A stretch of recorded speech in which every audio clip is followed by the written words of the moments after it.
تحياتي اخواتي، الله يسعدكم جميعا. معكم المهندس فراس من المانيا مدينة بريمهافن. اجاني سؤال من احد المتابعين: تحياتي اخي، انا عم اشتغل صار لي 3 سنوات وبدي شهادة تسويق على حساب الاجنتور، وانا عم اشتغل بالمستودعات وشغله بعيد، هل يساعدوني؟ هل راح يقدروا يساعدوني؟ وين ما كنت عم تشتغل اخواتي بألمانيا، انت بحق لك بما انك انت عندك مثلا اذا كان راتبك ما عالي وعم تاخذ قسم من الجوب سنتر، انت بهي الطريقه بحق لك انك تقدم على سياره اذا لقيت انك عم تتاخر عن الشغل او مثلا الباصات عم تقطع او هالقصصيه، بحق لك انك تقدم انت على سياره. ممكن يرفضوا وممكن يقبلوا، ولكن انت بحق لك انك تقدم حبايب القلب. بالنسبه لسؤاله للشاب، انا ما بعرف صراحه اذا كان طالع من الجوب سنتر او ما طالع من الجوب سنتر.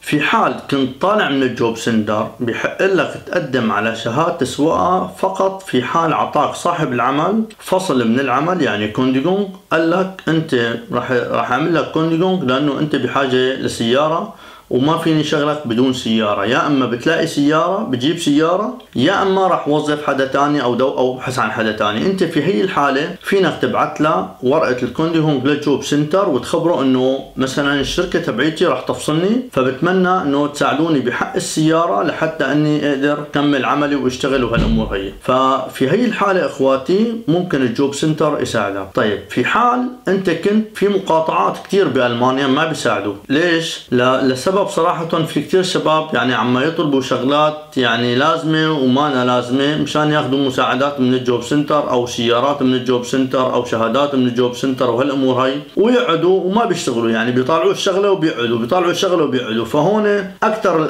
يعني الالمان تعودوا على هذا الموضوع فصاروا اذا ما تاكدوا من الموضوع ما يعطوا قبول، ففي منهم اصلا بيرفض لك اياها من الاول. فانت قبل ما تقدم على هذا الشيء اسال بمقاطعتك هل يا ترى هذا الشيء مسموح عم يعطوا ولا ما عم يعطوا. اذا لقيت الناس بمقاطعتك عم يعطوا فتوكل على الله وقدم. بالنسبه للناس برجع بقول لكم يلي لساتها على الاجنتور فور اربايت او على الجوب سنتر بقصد، ممكن تقدم في حال انت صاحب العمل طلب منك سيارة، او في حال انت ما عم تقدر توصل انه انا المكان بعيد عني وبدي سيارة، انا هذا ما عم بقدر اوصل له، مثلا اذا كنت بضيعة او كذا او هالامور هي، راح عليك الباص فراح عليك الشغل، انت راح تصير تتاخر. طبعا هذا الحكي منك انت، ولكن السياره بتسهل عليك هذا الشيء، او اذا المكان بعيد كتير. عرفت علي كيف اخواتي؟ بتمنى يا رب تكون وصلتكم الفكره. اخوكم ابو نزار، اشتركوا بالقناة وفعلوا زر الجرس لحتى يوصلكم كل جديد. واذا عندكم اي سؤال